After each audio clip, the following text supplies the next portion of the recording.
Bullying in school can really encompass so many different areas. We hear about it all the time, and it involves lots of different things.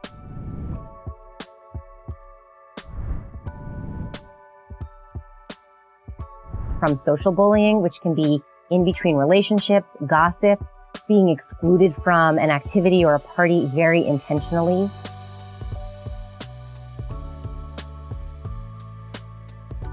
It can be physical abuse, so it can be pushing kids into lockers, shoving them, knocking things out of their hands, to physical, intense fights. It can also be emotional, so it can just be spreading rumors, starting stories that get spread around like wildfire, and often the emotional and social bullying happens these days on the internet. So the digital abuse or cyberbullying that's going on is really intense and really high.